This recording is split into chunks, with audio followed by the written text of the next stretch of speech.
Bochornoso. Pedro Sánchez, abucheado y humillado en Bruselas, el principio del fin de su carrera política. En un ambiente lleno de murmullos y tensión, el majestuoso salón de conferencias de Bruselas se convirtió en el epicentro de un inesperado espectáculo de descontento. Y Pedro Sánchez, el polémico presidente del gobierno español, estaba listo para subir al escenario y dirigirse a líderes europeos y periodistas de todo el continente. Con las cámaras listas para capturar cada instante y los asistentes ajustándose en sus asientos, el discurso prometía ser otro de sus intentos de justificar su gestión. Sánchez inició su intervención con el tono solemne que lo caracteriza, hablando de la supuesta unidad y de la cooperación entre naciones para abordar retos como el cambio climático, la migración y la economía. Sin embargo, lo que parecía ser un discurso preparado para apaciguar tensiones rápidamente se convirtió en un espectáculo vergonzoso. Y apenas había comenzado cuando los primeros abucheos y silbidos empezaron a escucharse. Al principio, los gestos de desaprobación eran dispersos, pero pronto se sincronizaron, formando un rugido ensordecedor que paralizó a Sánchez. Visiblemente desconcertado, detuvo su discurso por unos instantes, mirando alrededor en un vano intento por identificar el origen del rechazo. Su rostro, mezcla de incredulidad y desafío, intentaba ocultar el golpe que suponía este recibimiento. Mientras Sánchez intentaba retomar el hilo, alardeando de logros como la reducción del desempleo o las inversiones en energías renovables, los abucheos crecían con más fuerza. Lo que pretendía ser un momento de liderazgo terminó siendo una escena caótica. La situación alcanzó su punto crítico cuando un grupo de parlamentarios nórdicos, indignados, se levantó portando pancartas que decían frases como «¿Dónde está la solidaridad, España?» y «Europa exige responsabilidad», refiriéndose a la pésima gestión del gobierno español en la crisis migratoria. Los organizadores del evento, superados por la situación, corrían de un lado a otro intentando contener el caos. Entre los asistentes, el debate era acalorado mientras unos defendían a Sánchez, acusando a los detractores de politización. Otros aseguraban que su presencia era un insulto a los valores que Europa necesita para avanzar. Finalmente, Sánchez, acorralado y sin otra opción, decidió cambiar de estrategia. Con un tono más agresivo, intentó defender su posición, reconociendo ciertos errores pero insistiendo en su supuesto compromiso con los valores democráticos. Aunque logró arrancar algunos tímidos aplausos, los abucheos no cesaron, dejando claro que la división en la sala era innegable. El presidente español terminó su discurso entre una mezcla de aplausos y rechazos. Rodeado de su equipo de seguridad, abandonó el salón mientras periodistas se abalanzaban para obtener declaraciones. Las imágenes de su salida, con semblante tenso y bajo la constante presión del abucheo, no tardaron en viralizarse en redes sociales y titulares de medios internacionales. En los días siguientes, este desastroso episodio fue analizado por expertos y comentaristas políticos. Algunos lo vieron como un claro rechazo a las políticas de Sánchez, especialmente en cuestiones migratorias y económicas, mientras que otros lo consideraron un reflejo de la polarización creciente en Europa. En España, la oposición no perdió tiempo en aprovechar el momento. Convocaron manifestaciones y reclamaron una moción de censura para cuestionar la capacidad de liderazgo de Sánchez. Y, por su parte, sus aliados intentaron contrarrestar el golpe con mítines bajo el lema «Más Europa, no menos», aunque el daño ya estaba hecho. Lo que es indiscutible es que este evento dejó al descubierto las grietas en el liderazgo de Sánchez y reabrió el debate sobre el futuro de Europa en un momento de incertidumbre.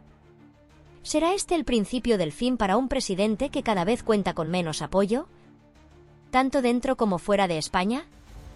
Mientras la seguridad escoltaba a Pedro Sánchez fuera del salón, los murmullos y comentarios indignados de los asistentes no se hacían esperar.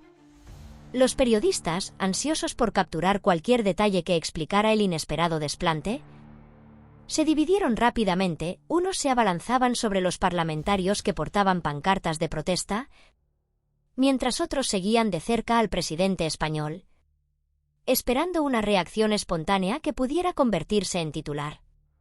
Dentro del salón, el desconcierto era generalizado. Algunos líderes europeos miraban con evidente asombro la intensidad de las protestas. La presidenta de la Comisión Europea, visiblemente incómoda, tomó el podio para intentar calmar los ánimos. En un discurso breve y cuidadosamente medido, apeló al respeto mutuo y al diálogo como pilares fundamentales de la Unión Europea. Aunque sus palabras lograron reducir levemente la tensión, el eco de los abucheos seguía resonando en las paredes del recinto.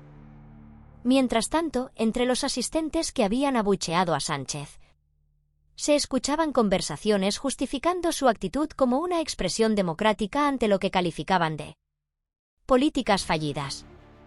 Un parlamentario italiano se mostraba especialmente crítico con la gestión migratoria del gobierno español.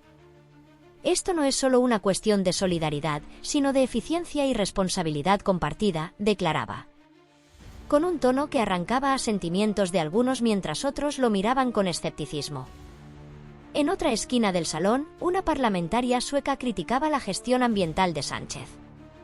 Aunque reconoció avances en energías renovables, arremetió contra la falta de medidas más contundentes para reducir las emisiones industriales y el continuo apoyo a industrias contaminantes en España.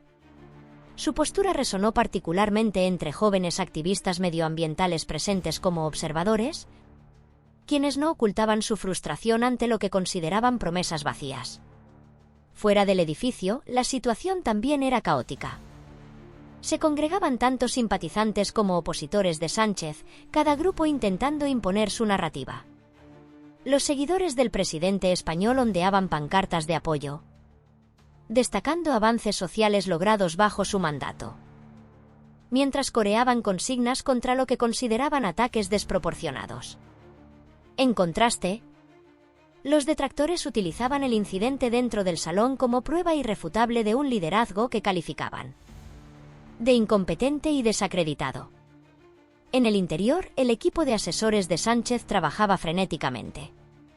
Revisaban las notas del discurso original y evaluaban posibles estrategias para minimizar el impacto negativo del incidente. Decidieron emitir un comunicado oficial cuanto antes, consciente de que cualquier retraso podría empeorar la percepción pública. Cada palabra del texto era revisada meticulosamente, sabiendo que los medios y la oposición analizarían hasta la última coma en busca de fallos o contradicciones. Mientras esto ocurría, en platós de televisión y portales de noticias, analistas políticos comenzaban a debatir las consecuencias del evento. Algunos señalaban que los abucheos eran un golpe mortal para la imagen de Sánchez, no solo en España sino también a nivel internacional. Otros, en cambio, sostenían que el presidente podría aprovechar el incidente para victimizarse y apelar a la simpatía de quienes consideran las protestas como una falta de decoro. En redes sociales, el tema se convertía en tendencia global. Hashtags relacionados con el incidente inundaban plataformas como Twitter y Facebook, acompañados de memes, vídeos editados y debates polarizados. Para unos, el espectáculo evidenciaba el rechazo generalizado hacia Sánchez; para otros, los abucheos eran una muestra de la degradación del respeto político en Europa. De regreso al salón, algunos parlamentarios intentaron calmar los ánimos y devolver el foco a un debate constructivo. Una diputada alemana, conocida por su tono conciliador, se dirigió al público recordando la importancia del respeto incluso en desacuerdos profundos. «Debemos ser ejemplo de diálogo y tolerancia», afirmó, aunque su voz apenas lograba imponerse sobre los ecos de la disconformidad persistente. En un rincón más discreto, asesores y analistas de distintos países discutían las repercusiones a largo plazo de este incidente. Había consenso en que el episodio no solo impactaba la estabilidad política de España, sino que también afectaba la percepción de liderazgo dentro de la Unión Europea, especialmente en un momento de vulnerabilidad económica y tensiones migratorias. Mientras tanto, fuera del edificio, reporteros y cámaras esperaban ansiosos alguna declaración oficial. En el área de prensa, periodistas de toda Europa tecleaban frenéticamente, escribiendo análisis y reportajes en tiempo real. Los más experimentados recordaban episodios similares que habían puesto fin a carreras políticas, mientras los nuevos comunicadores y blogueros ofrecían coberturas emocionales y altamente polarizadas en plataformas digitales. En medio de esta tormenta, los equipos de seguridad revisaban cada rincón del recinto, preocupados por la intensidad de la protesta. Aunque el incidente no había escalado a una amenaza física, la presión sobre los organizadores del evento era palpable. El abucheo a Sánchez no solo había dejado al descubierto divisiones políticas profundas, sino que había sembrado dudas sobre la cohesión y el liderazgo de la Unión Europea en un momento crítico. Mientras el caos se apoderaba del salón principal, en una sala reservada para los líderes más influyentes de la Unión Europea se gestaba una reunión de emergencia. Y en ella, primeros ministros y presidentes debatían con evidente preocupación las repercusiones del bochornoso incidente. Temían que este desliz no solo debilitara la posición de Pedro Sánchez, sino que también enturbiara la ya frágil cohesión del bloque. Entre las opciones sobre la mesa se barajaba emitir una declaración conjunta. El objetivo, mostrar un gesto de apoyo al líder español o, al menos, un llamado diplomático al respeto mutuo y a la unidad frente a los desafíos globales. Mientras tanto, los asesores de comunicación trabajaban frenéticamente. Cada palabra, cada mensaje debía ser cuidadosamente escogido para evitar avivar aún más las llamas de la controversia. En el centro de esta tormenta, Sánchez se encontraba en una pequeña sala, rodeado de su círculo más cercano. Allí se revisaba cada detalle del discurso original y se analizaban las reacciones para diseñar una estrategia que pudiera revertir, o al menos contener, el impacto del desastre. Era un equilibrio precario, proyectar firmeza sin parecer autoritario, pero también mostrar apertura al diálogo sin transmitir debilidad.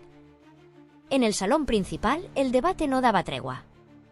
Los parlamentarios que habían liderado los abucheos ahora se enfrentaban a una mezcla de apoyos y críticas. Un grupo de legisladores belgas cuestionaba la ética de manifestar desacuerdos de forma tan ruidosa en un contexto diplomático. La libertad de expresión es esencial, pero la forma en que se ejerce puede ser tan importante como el mensaje mismo, defendía un veterano especialista en ética política, respaldado por quienes valoraban las normas de decoro institucional. Sin embargo, no todos compartían este punto de vista. En el lado opuesto del salón, un parlamentario portugués joven y enérgico defendía la protesta como un medio necesario para exponer problemas que, según él, quedaban sepultados bajo discursos vacíos y políticamente correctos. Las palabras suaves no generan cambio, la acción directa sí, afirmaba, atrayendo a un grupo de jóvenes legisladores y periodistas fascinados por su postura desafiante. Mientras tanto, un equipo de asesores legales analizaba a contrarreloj el reglamento interno del evento. En sus tabletas repasaban cada línea, intentando determinar si los abucheos podían constituir una violación de las normas de la conferencia. Esta discusión técnica era seguida de cerca por periodistas especializados, conscientes de que cualquier decisión al respecto sentaría un precedente para futuras cumbres. A las afueras del edificio, la tensión seguía en aumento. Grupos de manifestantes pro y contra Sánchez se enfrentaban verbalmente. De un lado, los simpatizantes ondeaban banderas españolas y coreaban consignas de apoyo al presidente, intentando reforzar su imagen ante las cámaras. Del otro, los opositores alzaban pancartas cargadas de mensajes críticos, acusando a Sánchez de incompetencia y falta de liderazgo. La policía local, anticipando un posible enfrentamiento, incrementaba su presencia, estableciendo barreras y rutas de escape para garantizar la seguridad. En la sala de prensa, la actividad era igual de frenética. Fotógrafos, camarógrafos y redactores trabajaban sin descanso para capturar cada ángulo del evento. Los editores de vídeo ya compilaban material para los resúmenes nocturnos, seleccionando cuidadosamente imágenes que reflejaran tanto la tensión como los intentos de reconciliación. Mientras tanto, un equipo de comunicación digital de la Unión Europea monitoreaba las redes sociales. Analizaban hashtags, memes y comentarios en tiempo real, conscientes de que el control de la narrativa pública era crucial para evitar que la percepción del evento se inclinara peligrosamente en contra de la institución. En medio de esta vorágine, el incidente comenzaba a adquirir una dimensión más amplia. Lo que inicialmente fue un discurso estándar de Sánchez se había transformado en un detonante de debates profundos sobre la dirección política de Europa, el respeto a la diversidad de opiniones y la efectividad de las políticas implementadas. En los pasillos del poder, era evidente que este episodio dejaría una marca imborrable en la política comunitaria. En el núcleo de esta crisis, la sala de reuniones donde Sánchez y su equipo discutían era un hervidero de actividad. Teléfonos sonaban incesantemente. Mensajes y correos electrónicos cruzaban fronteras mientras se buscaba coordinar una respuesta que pudiera mitigar los daños. Se debatía entre adoptar una postura defensiva, que podía interpretarse como evasiva, o una actitud más conciliadora, que apaciguara a los críticos pero sin dar señales de flaqueza. La decisión no era fácil y cada opción traía consigo riesgos significativos. Simultáneamente, los equipos de relaciones públicas de la Unión Europea trabajaban contra el reloj para redactar un comunicado oficial. Y buscaban un tono equilibrado que expresara preocupación por el incidente, pero sin inclinarse abiertamente hacia ninguna de las partes. La prensa internacional observaba con atención, y cualquier error en el manejo de la crisis podría tener repercusiones a largo plazo para la percepción de la cohesión y estabilidad del bloque. De vuelta en el salón de conferencias, los parlamentarios más veteranos intentaban reconducir la sesión hacia un terreno más constructivo. Proponían mesas redondas para profundizar en los temas abordados por Sánchez, en un intento de transformar el conflicto en una oportunidad de diálogo. Sin embargo, el camino hacia la reconciliación prometía ser largo y complicado, y las heridas abiertas por este episodio no cicatrizarían fácilmente. La propuesta de reconducir el evento hacia un diálogo constructivo dividió las opiniones dentro del salón. Aunque algunos parlamentarios veían en ello una oportunidad para abordar los temas más espinosos de la agenda europea, otros consideraban que el nivel de confrontación alcanzado haría imposible recuperar un ambiente de debate sereno. Y en las conversaciones informales que se sucedían en los rincones más discretos, diplomáticos y asesores intercambiaban impresiones sobre las posibles repercusiones. Para muchos, lo ocurrido era un reflejo de grietas más profundas en la cohesión del bloque, tensiones que no podían ser ignoradas ni resueltas con simples llamados al orden. Fuera del edificio, las manifestaciones continuaban creciendo. La amplia cobertura mediática atrajo a una variedad de colectivos que, aunque no estaban directamente relacionados con el discurso de Sánchez, aprovecharon la ocasión para hacerse visibles. Ecologistas, defensores de derechos humanos, activistas antiglobalización y otros grupos veían en este evento una plataforma para amplificar sus demandas. La policía, aunque mantenía un perfil discreto, estaba en alerta máxima. Sabían que cualquier altercado podría escalar rápidamente, complicando aún más una jornada ya tensa. En la sala de prensa, los periodistas se movían con frenesí. Declaraciones de parlamentarios empezaban a llegar, algunas respaldando la necesidad de preservar el decoro en las instituciones europeas, otras defendiendo la vehemencia como un reflejo legítimo del descontento popular. Cada comentario, cada gesto, cada publicación en redes sociales alimentaba una narrativa en evolución constante. En este mundo hipermediatizado, donde las historias se reescriben a cada instante, todos eran conscientes de que las siguientes horas definirían cómo este incidente sería recordado, un fracaso personal de Sánchez o una señal de alarma sobre el estado de la Unión Europea. En la sala de crisis, Pedro Sánchez permanecía ensimismado, mientras sus asesores debatían acaloradamente. Con rostro impasible, repasaba mentalmente los momentos más tensos de su discurso, buscando pistas que explicaran la reacción visceral de algunos asistentes. Estaba acostumbrado a las críticas, pero la hostilidad demostrada en esta ocasión superaba cualquier experiencia previa en foros internacionales. Sus pensamientos se entrelazaban con fragmentos de las conversaciones que lo rodeaban, en las que términos como control de daños, redefinir el mensaje y cohesión europea resonaban con fuerza.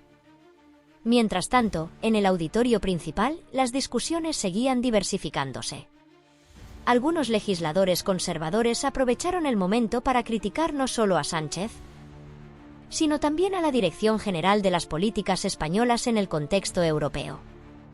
Otros, en cambio, intentaron desviar el foco hacia problemas estructurales de la Unión Europea, como las desigualdades en la distribución de recursos y la creciente brecha económica entre los Estados miembros del norte y del sur.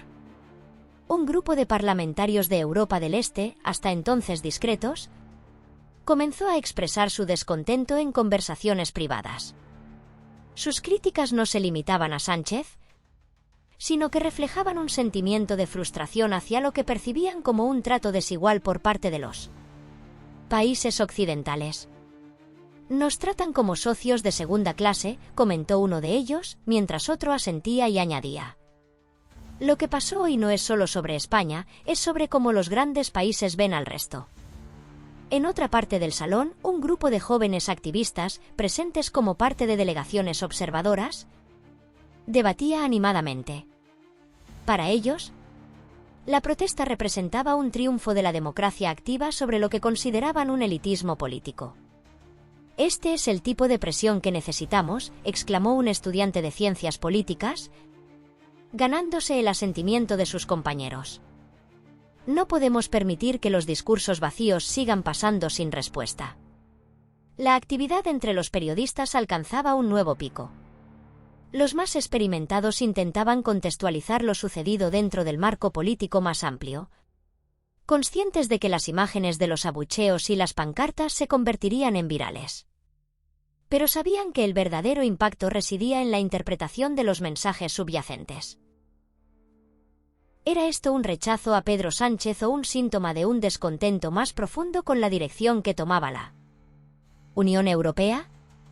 En las redes sociales, el caos informativo se extendía como un reguero de pólvora. Los usuarios se alineaban en facciones ideológicas, con unos alabando la valentía de los parlamentarios que abuchearon a Sánchez y otros condenándolos por su falta de respeto y profesionalismo. Los hashtags relacionados con el incidente estaban entre las principales tendencias, y los memes, vídeos y opiniones polarizadas seguían fluyendo en un torrente aparentemente incontrolable. El evento, que había comenzado como un discurso más en la agenda de la cumbre, se había convertido en un catalizador de debates mucho más amplios. El foco ya no estaba únicamente en Pedro Sánchez, sino en el estado actual de la Unión Europea, sus prioridades y los desafíos que enfrentaba como un bloque supuestamente unido. La jornada, que comenzó con expectativas de discursos protocolares y debates estructurados, terminó reflejando el estado de una Europa marcada por divisiones profundas.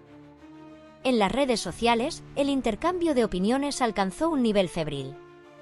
Los hashtags que surgieron, algunos en apoyo a Sánchez y otros claramente críticos, encapsulaban la polarización.